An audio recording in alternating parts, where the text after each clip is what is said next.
Welcome back my YouTube channel. Friends, आप सभी के लिए साइंस के मोस्ट इंपॉर्टेंट सेशन लेके आया हूं जो कि ऑल वनडे एग्जाम में बार बार रिपीट होते हैं। यह ग्रुप डी और एनटीपीसी के लिए अति महत्वपूर्ण सेशन होगा। चलिए स्टार्ट करते हैं आज का सेशन। देखते हैं फ्रेंड्स, पहला क्वेश्चन, ध्वनि की तीव्रता मापने वाला यंत्र क्या कहलाता है? तो इसका राइट आंसर हो जाएगा आइडियोमीटर कहलाता है। चलिए फ्रेंड्स, देखते हैं अब नेक्स्ट क्वेश्चन, समुद्र के किनारे उगने वाले वृक्षों में वार्षिक वलय क्यों नहीं होते? तो इसका राइट आंसर हो जाएगा क्योंकि यहाँ की जलवायु में स्पष्ट भिन्नता नहीं होती। देखते हैं फ्रेंड्स अब नेक्स्ट क्वेश्चन, वृद्धावस्था का अध्ययन विज्ञान की किस शाखा के अंतर्गत किया जाता है? तो इसका राइट आंसर हो जाएगा जीरेंटोलॉजी के अंतर्गत किया जाता है वृद्धावस्था का अध्ययन। चलिए फ्रेंड्स, देखते हैं नेक्स्ट क्वेश्चन, अगर पूछ लिया जाए फलों का अध्ययन किसके अंतर्गत किया जाता है? पोमोलॉजी के अंतर्गत किया जाता है। बालों का अध्ययन ट्रिकोलॉजी के अंतर्गत किया जाता है। अगर पूछ लिया जाए कि कोशिकाओं का अध्ययन किसके अंतर्गत किया जाता है तो साइटोलॉजी के अंतर्गत किया जाता है। अगर पूछ लिया जाए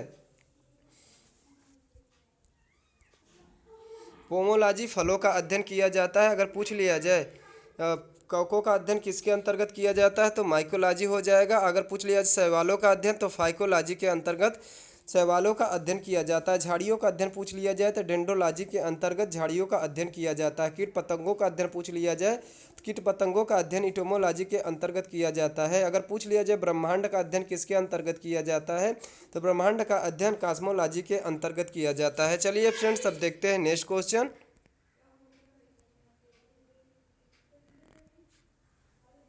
गिरगिट की त्वचा में रंग बदलने का कारण क्या है? तो इसका राइट आंसर हो जाएगा उसकी त्वचा में मेलेनोफेर नामक असंख्य रंग द्रव्य कोशिकाओं की उपस्थिति के कारण गिरगिट क्या करता है? अपना रंग, त्वचा का रंग चेंज करता है। देखते हैं फ्रेंड्स नेक्स्ट क्वेश्चन, प्रकृति में सबसे अधिक मात्रा में पाए जाने वाला कार्बनिक यौगिक कौन सा है? तो इसका राइट आंसर हो जाएगा सेल्यूलोज होता है। चलिए फ्रेंड्स, देखते हैं हम नेक्स्ट क्वेश्चन, डायनमो का क्या कार्य है? तो इसका राइट आंसर हो जाएगा यांत्रिक ऊर्जा को विद्युत ऊर्जा में परिवर्तन करना या उत्पादन करने से संबंधित है। देखते हैं friends next question, pitch blending से कौन सा रेडियोएक्टिव तत्व प्राप्त किया जाता या किया गया था? तो इसका राइट आंसर हो जाएगा रेडियम तत्व प्राप्त किया गया था। देखते हैं फ्रेंड्स नेक्स्ट क्वेश्चन, मानव शरीर में रक्त अवांछनीय पदार्थों को पृथक करने का कार्य कौन सा अंग करता है? तो इसका राइट आंसर हो जाएगा ब्रिक, यानी कि किसी का किडनी, जिसे किडनी बोलते हैं, किडनी खराब हो जाने पे क्या होता है, ब्लड को डायलिसिस कराना पड़ता है। देखते हैं फ्रेंड्स नेक्स्ट क्वेश्चन,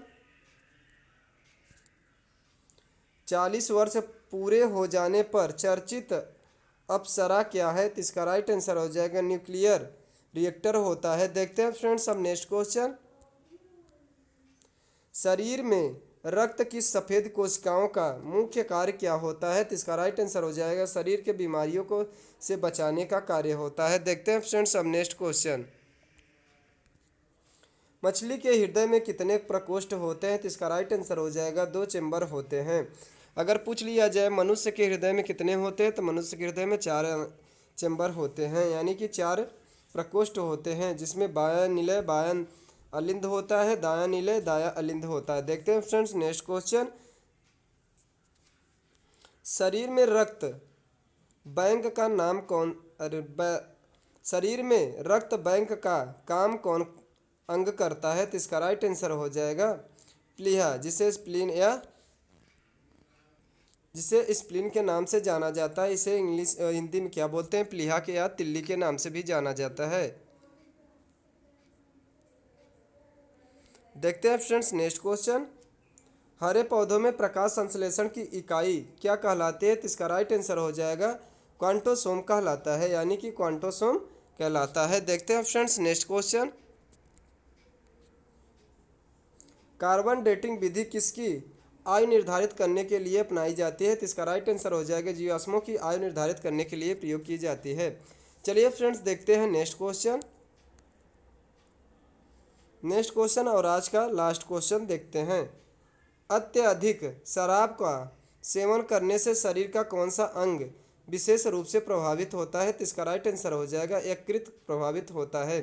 पूछ लिया जाए मनुष्य के यकृत में कौन सा विटामिन पाया जाता है? तो विटामिन ए पाया जाता है। अगर पूछ लिया जाए मछली के यकृत में सर्वाधिक कौन सा विटामिन पाया जाता है, तो कौन सी विटामिन पाई जाती है? तो विटामिन डी पाया जाता है। विटामिन ए का रासायनिक नाम क्या होता है? रेटिनॉल होता है। और उसके कमी से कौन सा रोग होता है? तो रतौंधी रोग होता है। जबकि विटामिन डी की कमी से पूछ लिया जाए कौन सा रोग होता है? रिकेट्स यानी कि हड्डियाँ कमज़ोर हो जाती हैं। उसका रासायनिक नाम क्या होता है? तो उसका रासायनिक नाम हो जाता है कैल्सीफेरॉल होता है। अगर पूछ लिया जाए विटामिन सी का रासायनिक नाम क्या होता है? विटामिन सी का रासायनिक नाम एस्कॉर्बिक एसिड होता है। इसके कमी से कौन सा रोग होता है? तो एस्कॉर्बिक रोग होता है। अगर पूछ लिया जाए विटामिन ई का रासायनिक नाम क्या होता है? तो विटामिन ई का रासायनिक नाम होता है टोकोफेरॉल होता है। अगर पूछ लिया जाए विटामिन ई के कमी से कौन सा रोग होता है? तो प्रजनन क्षमता क्षीण होती है। देखते हैं फ्रेंड्स, अगर पूछ लिया जाए विटामिन कि कौन से विटामिन में कोबाल्ट पाया जाता है, तो कौन से विटामिन पाया जाता है? विटामिन बी12 में पाया जाता है। विटामिन बी12 का रासायनिक नाम क्या होता है? साइक्लोकोबालामिन होता है। फ्रेंड्स, विटामिन अगर पूछ लिया कितने प्रकार के होते हैं, तो विटामिन 2 प्रकार के होते हैं। कौन कौन सा होता है? जल में घुलनशील होता है, दूसरा वसा में घुलनशील होता है। पूछ लिया जाए जल में घुलनशील कौन कौन से विटामिन होते हैं, तो विटामिन बी जो बी और सी होता है वह जल में घुलनशील होता है। जबकि अगर पूछ लिया जाए वसा में कौन कौन से विटामिन घुलनशील होते हैं, तो बी और सी को छोड़ के सभी वसा में घुलनशील विटामिन होते हैं। फ्रेंड्स, आज का वीडियो आप सभी को कैसा लगा? अगर अच्छा लगा हो तो लाइक सब्सक्राइब और शेयर करना ना भूलें। ऐसे कंटेंट को प्राप्त करने के लिए हमारे चैनल को सब्सक्राइब करें और शेयर करना ना भूलें। बेल आइकन को भी प्रेस कर दें ताकि नोटिफिकेशन सबसे पहले आप तक पहुँचे। थैंक यू फ्रेंड्स, धन्यवाद।